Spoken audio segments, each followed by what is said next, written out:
నడిపే దోమలు మాకు దారి ఇచ్చినందుకు చాలా ధన్యవాదాలన్న. ఎందుకంటే మేము రిటైర్ అయినటువంటి వాళ్ళు అటు వెళ్తూ ఉండగా కూడా ఇక్కడికి వచ్చి కూర్చుంటామన్నా. ఇది చాలా అద్భుతమైన కార్యక్రమం. మీరు మీరు ఇది ఇచ్చినటువంటిది చిరస్థాయిగా మన హృదయాలు ఉంటుంది. ఇది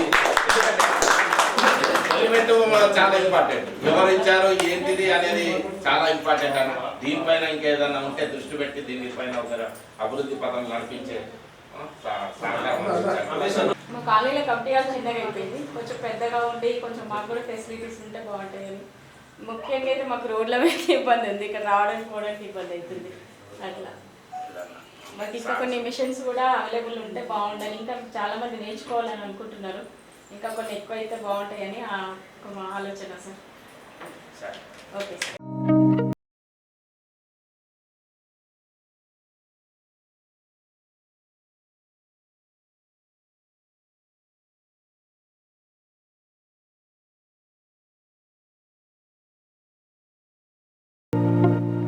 శుభదినం. అందరూ న్యూ వెల్ఫేర్ సొసైటీ అధ్యక్షులైన రమేష్ గారు మరియు సెక్రటరీ గారు, క్యాషియర్ గారు, ఇక్కడ వచ్చిన ప్రతి ఒక్కరికి పేరు పెన్న మహిళలకు అందరికీ కూడా పేరు పెరిగిన ధన్యవాదాలు తెలియజేస్తూ ప్రెస్ సోదరులకు అదేవిధంగా ఇక్కడ చాలా రోజుల కింద రమేష్ అన్న కానీ తారకం అంటే మా దగ్గర పనిచేస్తారు. కానీ రమేష్ అన్న ఇక్కడ చాలామంది నా మిత్రులు ఉన్నారు. ఇక్కడ ఒక రీడింగ్ రూమ్ కావాలని చెప్పేసి అడగడం జరిగింది. దానికి లాస్ట్ టైం ఒక 2-3 months బ్యాక్ అనుకుంటాను, 2-3 నెలల కింద కూడా రావడం జరిగింది. ఎందుకంటే మా దగ్గర ఫండ్స్ ఉన్నా మేము ఇచ్చే పరిస్థితులు లేము. కాబట్టి ఏదైనా రూమ్ ఉంటే పేపర్స్ కానీ ఇంకేమైనా కానీ ఇవ్వడానికి మేము సిద్ధంగా ఉన్నామని చెప్పడం జరిగింది. అదేవిధంగా మీకు కావాల్సిన పేపర్స్ కానీ ఏదైనా ఇంపార్టెంట్ ఇక్కడ చదవాలనుకున్న వాళ్ళు వాళ్ళకి ఆలోచన ప్రకారం ఏదైనా బుక్స్ కానీ ఇవ్వడానికి మీరు ఏదన్నా రమేష్ అన్న కానీ తారకం గారికి చెప్పండి. అవి ఇమ్మీడియట్లీ నేను ప్రొవైడ్ చేస్తాను. అది అదేవిధంగా రోడ్స్ అంటే నా చేతిలో పని కాదు, ఎవరన్నా అడగాలి, మీ ఎమ్మెల్యే గారిని అడగాలి. మిషన్స్ అంటే కూడా ఆల్రెడీ మొన్న మేము బోధనలో ఇచ్చినాం. నాకు ఐడియా లేదు కానీ ఎట్లా ఇచ్చినామన్నది కూడా మీరు చెప్తారు. అది కూడా నేను తెలుసుకుంటా. దాని ఐడియా లేదు. త్రూ గవర్నమెంటే ఇచ్చినాం కానీ ఏ పద్ధతికి ఇచ్చినాం అనేది కూడా నాకు తెలియదు. అది తెలుసుకున్న తర్వాత దాన్ని కూడా మీకు ఏ విధంగా అయితే ఇవ్వగలుగుతామో తెలుసుకొని దాన్ని ఆఫీసర్తో మాట్లాడి మీకు ప్రొవైడ్ చేయడానికి సిద్ధంగా ఉన్నా. ఒక రిక్వెస్ట్ ఏంటంటే, మీరు ఇక్కడనే బోరియం ఉంది. బోరియంలో ఒకరు 2-3 వచ్చేవాళ్ళు. దాన్ని నేను ముందుకు వచ్చి ఊరిపోయే బిల్డింగ్ను కూడా కొత్త బిల్డింగ్లకు చేంజ్ చేసినాము. దయచేసి మీరు ఏమనుకోకుండా, అంతా సీనియర్స్ రిటైర్డ్ ఎంప్లాయీస్ కాబట్టి మన పిల్లలను కూడా అక్కడ పంపించి చదువుకునే వాళ్ళకి కావాల్సిన అన్ని ప్రొవైడ్ చేయడానికి సిద్ధంగా ఉన్నాం.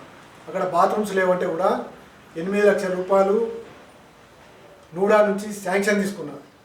కనీసం 6 నెలలైంది శాంక్షన్ తీసుకొని. ఇప్పటి వరకు అక్కడ ఊరి సహకారమే లేదు. నాకు వాస్తవం చెప్పాలంటే ఊరోళ్ళు ఈరోజు ఇంకా మీరు ఒక 50 మంది ఉన్నారు కానీ అక్కడ 10 మంది వచ్చినా 20 మంది వచ్చినా నేను సిద్ధంగా ఉన్నా. 6 నెలల కింద 8 లక్షల రూపాయలు శాంక్షన్ చేసిన. అక్కడ వేరే వాళ్ళు ఆబ్జెక్షన్ చేస్తున్నారు. మా సొంత జాగా అనే ఫీలింగ్లో ఉన్నారు. అది విలేజ్ కమిటీ జాగా అని నాకు తెలుసు. కానీ దానికి కూడా విలేజెస్ అందరూ కూడా సహకరించి చేసుకుంటే ఆడపిల్లలు వస్తున్నారు. నేను పోయినా ఇంతకుముందు 2-3 వస్తారు, ఇప్పుడు కనీసం 10 మంది విద్యార్థులు వస్తారు. దాన్ని డెవలప్ చేసినట్టయితే ఇది ఎట్లయితే అనుకుంటున్నాము, ఇక్కడ సీనియర్ సిటిజన్స్ అనుకుంటున్నాము, అక్కడ స్టూడెంట్స్ వస్తే వాళ్ళకి కావడానికి వాళ్ళకి అవసరం ఉన్న ప్రతి పుస్తకం కూడా ఇవాళ కాంపిటీషన్ చాలా ఉంది. అగ్రికల్చర్ మీద బతికేటోళ్ళు ఎవ్వరు లేరు నాకు తెలిసైతే. ఎంప్లాయీస్ ఉన్నారు. ఎంప్లాయీస్ పిల్లలు కూడా ప్రతి ఒక్కరు ఎంప్లాయీస్ కావాలనే ఆలోచన ఉంటారు.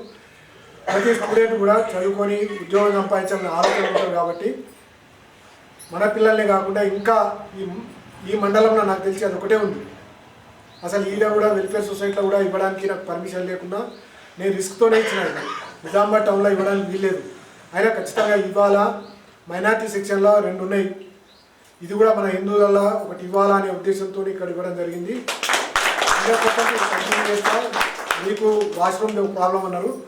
పర్సనల్గా నా అంతకు ఒక 5,000 రూపాయలు ఉంటే ఇక్కడ రమేష్ అన్న చెప్పండి. నాతో అయినంత మటుకు నేను సాయం చేయడానికి సిద్ధంగా ఉన్నాను. మీ ద్వారా తెలియజేసుకుంటూ మీ ఈ అవకాశం ఇచ్చిన ప్రతి ఒక్కరికి పేరు పేరున ధన్యవాదాలు తెలియజేస్తాను. కానీ ఇంత మంచిగా మనకి ఈ వెల్ఫేర్ మేజర్ ప్రారంభించి ఇటువంటి లైబ్రరీని ప్రారంభించి చేసే చైర్మన్ గారు దొరకడం మన అదృష్టం. మన సుమారు 150 మంది అక్కడ 6 సంవత్సరాల క్రితం ఏదో రీడింగ్ రూమ్ అంటే ఓన్ రామచంద్రది ఆయన బిల్డింగ్ ఇస్తే అందుకని చాలామంది ఎంప్లాయీస్ 30 మంది పాస్ అయ్యి ఉద్యోగం కూడా ఇనాగ్రేషన్ నుంచి ఒక బిల్డింగ్ ఇచ్చి వాళ్ళకి కావాల్సిన బుక్స్ 30 కుర్చీలు టేబుల్స్ అవన్నీ ఇవ్వడం. ఇంతకుముందు 8 గంటలకు పోయినా ఇప్పటిదాకా అక్కడనే ఉంది. వాళ్ళకి కావాల్సిన అన్ని సర్పంచ్ పక్క ఊరు సర్పంచ్ 3 సర్పంచ్లు వచ్చారు. వాళ్ళందరూ చాలా 150 మంది వచ్చారు. భోపాల్ ఎందుకు ఇన్నే పెడదామని ఆలోచించారు. ఈరోజు కూడా భోపాల షిఫ్ట్ చేయడానికి రెడీ ఉన్నాయి. కాకపోతే ఏమైందంటే ఇది సెంటర్ అందరు వస్తున్నారు కాబట్టి దాన్ని పర్ఫెక్ట్గా దాని గురించి కూడా నుంచి అడిగి నేను ఫండ్స్ పెట్టిస్తాను. ఆల్రెడీ వర్క్స్ తీస్తున్నారు కాబట్టి టైలర్స్ అయిపోతుంది.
నిజంగా మాకు అండగా ఉన్నటువంటి అన్న మరి ఈ సముదాయంతో మనకు మరి ఒక అవసరాల కోసం 5,000 బహుకరించడం చాలా సంతోషం.